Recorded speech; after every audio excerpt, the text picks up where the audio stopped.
This is a Rogue Media Network podcast. Central Texas Life with Ann Harder presents Central Texas Events. Hello, everybody, and welcome to Central Texas Events. And this is a big event that's coming up for Central Texas, and it is the upcoming Waco Symphony Orchestra concert. And I am so proud to introduce you to Miguel Harth Bedoya, who is our interim conductor for the Waco Symphony Orchestra. You are also the Mary Franks Thompson Director of Orchestral Studies at Baylor University and music director laureate of the Fort Worth Symphony. And so that's why we're doing this via Zoom and not here in the studio, because you are in Fort Worth preparing for a concert, I take it. Yes, that's correct, Anne. Good to see you. It is great to see you. Well, we are just so honored to be able to claim you as the interim music director, conductor for the Waco Symphony for at least the next few concerts, and you have done such a wonderful job in helping to plan this season, which is out of this world. I've got our little brochure here, and so delighted that you will be able to be conducting for the symphony, this first concert that's coming up on January 18th at Waco Hall. Absolutely. I cannot wait to work with colleagues that I've known for some time now. Many of them are, faculty colleagues of mine at the School of Music at Baylor, and some other new ones that I will meet, but I'm very much looking forward to collaborating. Well, it's been a fun season because the whole season has played off the fact that Waco is ground zero for the eclipse in April. And so that's why the out of this world and space and the theme has just been so fun to play off of. And you've done such a beautiful job in helping to plan these programs. So let's talk about the 18th concert. It will be at 7:30 at Waco Hall. And we have a very special musical guest, pianist. Yes, we have Anna Genushene, who is the recent silver medalist of the Van Cliburn International Piano Competition that happened a couple of years ago. And I remember when Caroline Bess and I were discussing the planning of this, and I noticed that there hadn't been any guest soloists recently. And I suggested, well, let's go with one of the Cliburns. And I just picked up the phone and texted Anna, who happened to be in Europe, and she said, yes, let's do that. And I said, but I'd like to do Rachmaninoff third piano concerto that hadn't been done at least in a while. So that's how it just happened. When friends that like to play with you, and the repertoire that you ask, it's fantastic. So I've never done that piece with her, so I'm very much in expectation of a piece that is just beyond the concerto. I mean, it may just be called concerto number 3, but boy, it's equally challenging for the orchestra as for the soloist. So I call it a collaborative concert piece. Yeah, something like 30,000 notes for her to play. Oh, yes, absolutely. Well, why not? That's what Rachmaninoff would have said. Why not? Why not? Of course. Well, it's going to be an awesome concert, the Rachmaninoff piece, and then a world premiere. Tell me about that. Well, I'm a fan of composers, as we all should be, because without composers, we wouldn't have music. That's and true. I'm talking about any composer throughout time. And let's not forget that every single piece of music was new once. All of them. Right. They were premiered. So I'm always, in awe of creating music from nothing, from scratch. I don't have that talent at all. I just recreate music. And so when somebody has that ability, to me, it just amazes what composers can do. And if we look in retrospective, what wealth of music do we have over centuries and perhaps over millennia, for there's music that predates music notation as we know it now. So I asked Ben Johansen, a colleague at Baylor at School of Music, who's in the composition faculty, to write a piece for the Waco Symphony. So I asked him, and then we get a gift. So what we don't know is what we will hear. I've received the score, of course. And as a conductor, when I read a score, I can hear, but nobody else can hear it yet. So I always tell that there's only one first time. So our audiences can only experience this one time once, because the moment you hear it again, then it's not the same. You already know, the punchline or the outcome of the piece.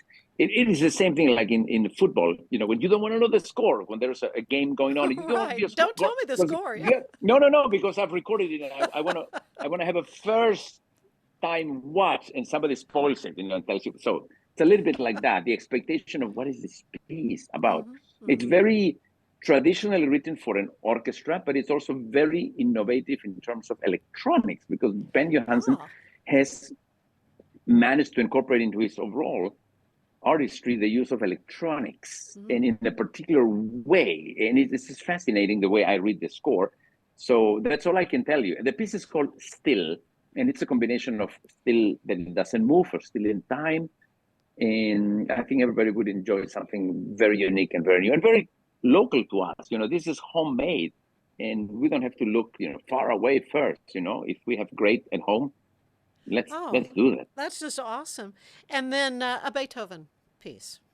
Yes. Now, Beethoven, we may be used to Beethoven in many aspects and ways, but to me, Beethoven is the composer that defined what we call orchestra nowadays, all the way to the 21st century, because Beethoven standardized, this is from now on what I've picked up from Mozart and Haydn, and attempts, to build what we call an orchestra. So to me, Beethoven is like a hero who gave us an orchestra, and from here on we go just forward in time. So I wanted to have this first encounter with the Waco Symphony with two very distinctive things, something brand new and something that symbolizes the roots of our profession. And I mean, Beethoven Symphony Number 7 is so exciting, it's so uplifting, it's so energetic, electric, and the list goes on, but it's always on the positive upwards scale. So I thought this could be a good way to, get to know each other before I come back to my program in March. Okay, so let's move to March. This is going to be March 21st, again, Thursday evening, 7:30 at Waco Hall. This is Exploring the Great Unknown, and this is going to be an immersive experience, isn't it? Yes. So we have, again, two very unique elements that get brought to a concert experience.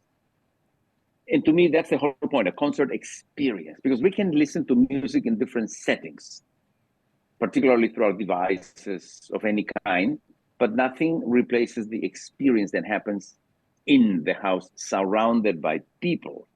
So the ensemble Time for Three, which is made out of two violins and a double bass, which are amazing players, classically trained, is a group that has been able to cross over different genres, different styles, different types of music, if we can use that word. So these are also friends of mine that I was able to manage to get them to play with us. And they'll be playing a piece that just won a Grammy Award by Kevin Putz, and the piece is called Contact. In brief, it's a concerto, for a trio and orchestra. And the name Contact, really, it's a combination of contact between people, because during the pandemic, when the piece was sort of conceived and started being written, we didn't have contact. We lost contact, physical, direct contact. So, and at the same time, the composer was thinking in above us, above Earth, what is everybody else thinking over, us that can help us grow as civilizations or look at things or to prevent things? Who knows? So it's a very open-ended question, but that was the word that came to bring this piece into a thought. An idea was the name Contact, which is the title of the piece. And then in the second half, we have something sort of very American, is not perhaps the right word, but it's close to it, because when Antonin Dvorak was brought to the United States to be the director of the National Conservatory in New York, he was brought with the idea of teaching composers how to sound American. And that was his main goal. He remained truly a Czech composer. And in regards to his New World Symphony, he said, it is a Czech piece. It's still Bohemian in spirit, in sounding, but it lives through the great impact of America that had in him. So the sense of freedom, literally, and expansion and explosion carries through that piece. So it's a gift in a certain way that he gave us, to our continent, Mm-hmm. to our country. And in this case, it's going to be paired with Cosmos, an HD Odyssey film. So we may know the piece musically, but now we're enhancing the experience of something that, I would take it for granted. Hopefully somebody has never heard the piece, so they get the bonus of, oh, what a great piece and what a great presentation with, imagery. Yeah, the New World Symphony, very familiar to a lot of people, but to pair Mm-hmm. it with pictures of the universe and Mm-hmm. stars, and that's where the immersive experience part comes in. Yes. And again, it will bring a unique experience to our concert goers, because now this is something that you will not be able to do anywhere, I know, I literally, know, I know. except at Waco The Hall. Waco Hall on March 21st. and the last concert of the That's one. season, you will not be conducting, to be determined Correct. on that, but it is our Pops concert. And it's Mm-hmm. on a very special day. It is on Sunday afternoon, the day before Yes. before the eclipse. So this is going to be Sunday, April 7th at 3 p.m. at Waco Hall. And of course, Pop's concerts, it's just a perfect fit to have movie music, movies about space.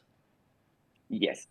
Yes. So again, it would be, this is sort of out of this world programs, that if the idea of the eclipse happening and becoming an out of this world, translating into music, which is out of this world. And I do believe that the gift of music is just simply out of this world. I mean, it's Yeah. providential. It's a God-given gift. I don't take it for granted.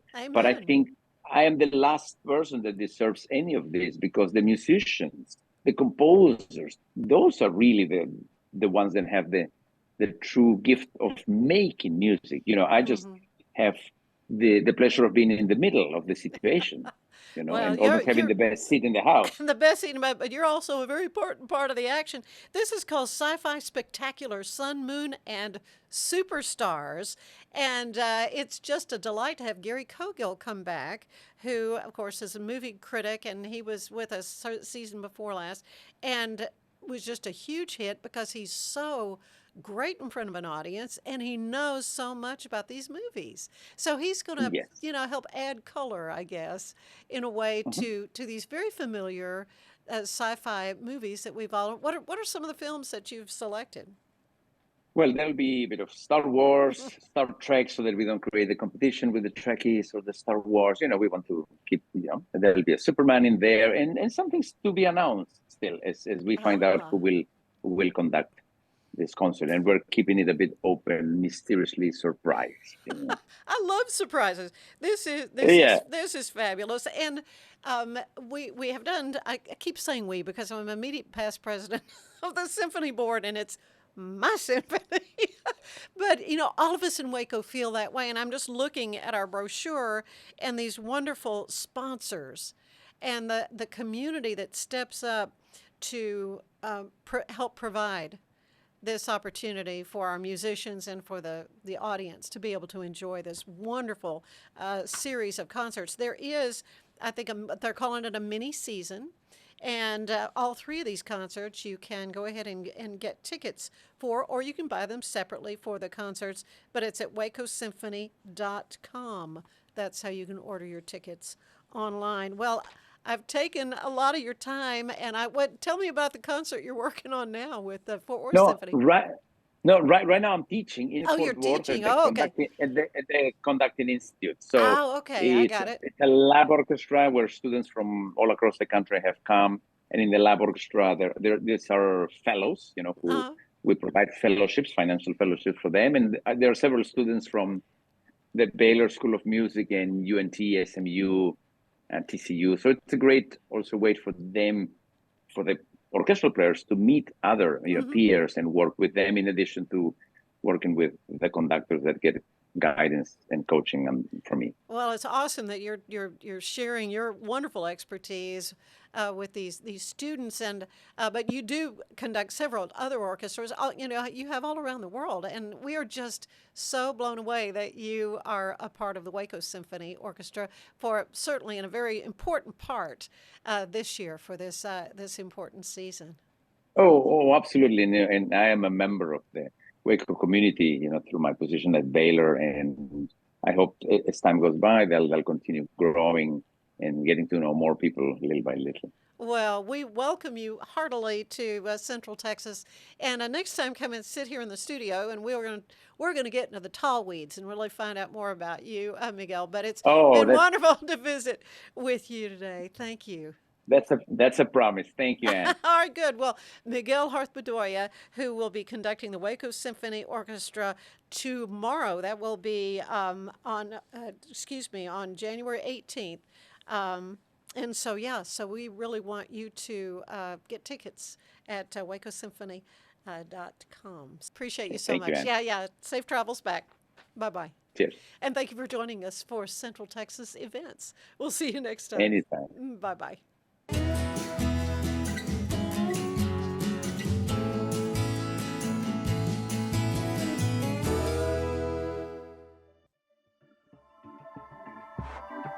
This has been a Rogue Media Network production.